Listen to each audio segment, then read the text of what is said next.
خان نے 10 مئی کو مجھے قوم کے نام پیغام دیے. آپ کو یاد ہوگا، اگر آپ لوگوں کو یاد ہیں، میں نے پولیس لائن سے باہر آ کے خان کا پیغام پہنچایا تھا. پلیز ذرا خاموش ہو جائے.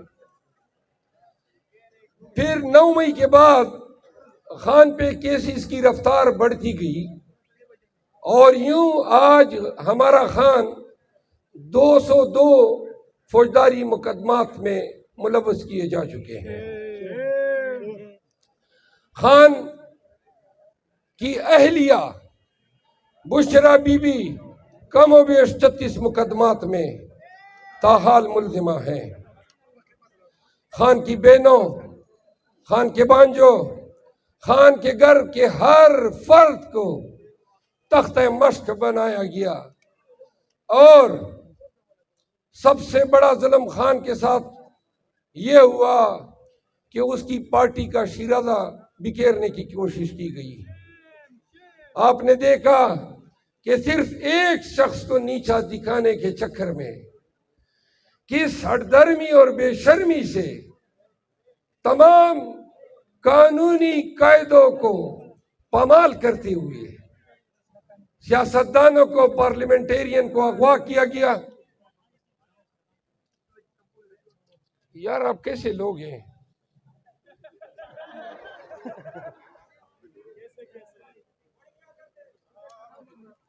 آپ نے دیکھا انہوں نے گھروں کی چادر چاردیواری کا تقدس پامال کیا. میں کیا مظالم گنواؤں اور کیا جبر کہ وہ راز اور ہتھکنڈے بتاؤں، آپ سب کو اچھی طرح علم ہے. پھر ہوا یہ پاکستانیوں کے، ہمارے اور دنیا بھر کے عوام کی فریاد کی جگہ عدالتیں ہوتی ہے. دنیا بھر میں لوگ حکام کو کہتے ہیں زیادتی مت کرو ورنہ آپ کو عدالت میں دیکھ لوں گا. اور جب آپ لوگوں کا کوئی مقدمے میں دلائل جاری ہے میرے خیال میں،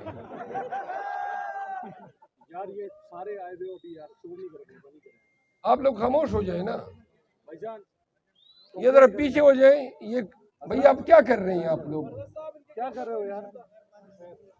تھوڑا خاموش ہو جائیں. پھر ہوا یہ کہ ہماری فریاد کی جگہ یعنی کہ عدالت ہے. عدالتوں کے بعد فریادیوں کے پاس کوئی اور جگہ نہیں رہتی ہے سوائے خدا کی ذات کے، اور کہتے ہیں کہ مظلوم کی عرش تک جاتی ہے. ہماری عدالتیں سرنگو ہو گئی، کمپرومائز ہو گئی، سرنڈر ہو گئی. اور پھر آپ نے دیکھا خود تو بے توقیر ہوئی، قانون کے نام پہ اور انصاف کے ساتھ کھلواڑ کرتے ہوئے، انصاف کے منہ پہ کالک ملتے ہوئے ہمارے قاضی القضات نے ہم سے ہمارا بیٹ چھین لیا. نہ کہ صرف بیٹ چھینا بلکہ آگے سے لیول پلینگ فیلڈ کا مقدمے کی سماعت کرتے ہوئے. تو سردار لطیف کوسا ان کو کہتے ہیں کہ حضرت ہم تو فریاد لے کے آئے تھے، آپ نے تو ہم سے زمین ہی چھین لی. الیکشن کمیشن کرے، یہ ادارے ہمیشہ زیادتیاں کرتے ہیں، عدالتیں ہمیشہ غلط کی تصحیح کرتے ہیں، ناانصافی کو انصاف میں بدلتے ہیں. تو سردار لطیف کوسا صاحب اسے کہتے ہیں کہ ماں بدولت آپ کا یہ شرمناک فیصلہ قانون اور انصاف کے کتابوں میں ایک سیاہ ترین فیصلے کے طور پہ لکھا جائے گا. یوں پولیس، ایف آئی اے، انٹیلیجنس ایجنسیز، ڈی سی، اے سی، کمشنر سب سرنگو ہوتے گئے اور عدالتیں بھی ڈے گئی. نظام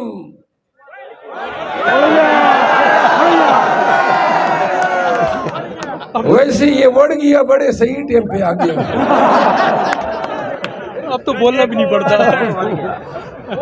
تو میرے پاکستانیوں، یوں عدالتوں نے بھی پاکستانیوں کو جابروں عامروں ظالموں کے رحم کرم پہ چھوڑا. پھر آپ نے دیکھا اور دیکھتے آ رہے ہیں، اور آج کی بھی یہی کہانی ہے کہ انسانی حقوق پامال ہو رہے ہیں، قانون کی حکمرانی کا شیرازہ بکھر چکا ہے، طوائف الملوک کی انتشار، فساد اور فتنے کا دردورہ ہے. اور یہ سب کس لیے؟ اس سب کا پرتو ایک ہے، اس سب کا ماخذ ایک ہے، ان سب کا مقصد ایک ہے، اور وہ کیا؟ ایک ٹکلے چور کو پاکستان پہ وزیر اعظم کے طور پر سندھ میں میں نے دیکھا اور بھگت رہا ہوں، جدھر جاتے ہیں پولیس ہم سے پہلے جا کے وہاں کنونشنوں کے مقامات کو سیل کر لیتی ہے، ہمارے منتظمین کو اٹھا لیتی ہے. مجھے خود شکر ہوا سندھی اجرک دیتے گئے اور ہم اجرک میں چوروں کی طرح منہ چھپا کر ان سے بھاگتے گئے. کیا وقت ہے! ایک دور تھا کہ اسی دھرتی پہ بطور جج پھرا کرتے تھے، اور آج بغیر کسی گناہ کے صرف قوم کا شعور اٹھانے کے لیے، خوف اور فسطائیت کے بت توڑنے کے لیے جب پاکستانیوں کے پاس جاتے ہیں تو یہ ظلم اور گناہ بنا ہوا ہے. اپنے ہی ملک میں قصور ایک ہے، خدا کی قسم فریاد کرتے ہیں حکام کے سامنے، عدالتوں کے سامنے، اداروں کے سامنے، اور سب سے بڑھ کر اللہ کی ذات کے سامنے کہ اس مملکت خدا داد کا کیا حشر کر رہے ہو؟ پاکستان کے مستقبل کے ساتھ کیوں کھیل رہے ہو؟ کیوں پاکستان کو پامال کر رہے ہو؟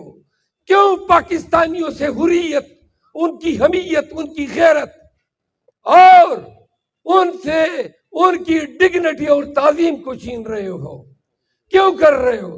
ایک چور کو مسلط کرنے کے لیے، ایک نواز شریف کے لیے پورا نظام اس طرح ڈے گیا، اس طرح اس کا شیرازہ بکھر گیا.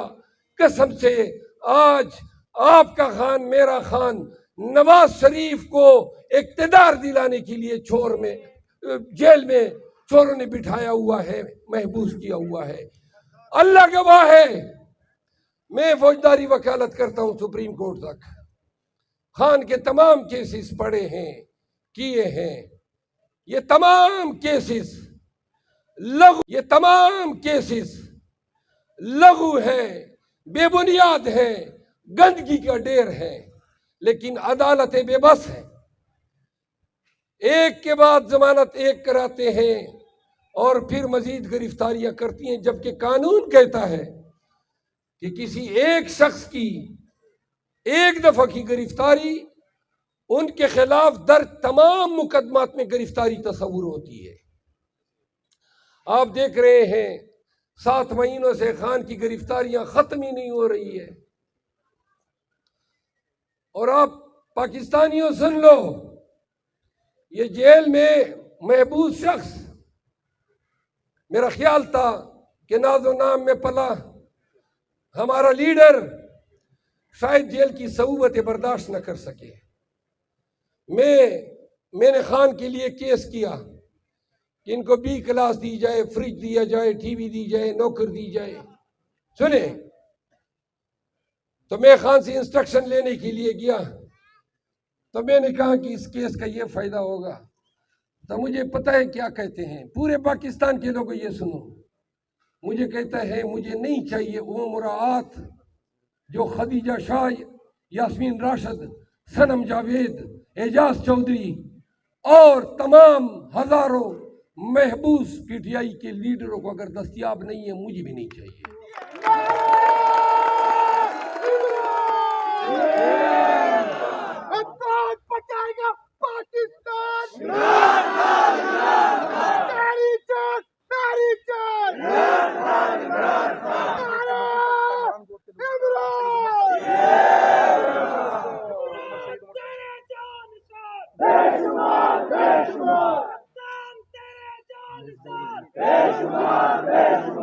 قابل بھی ہوئے ہیں۔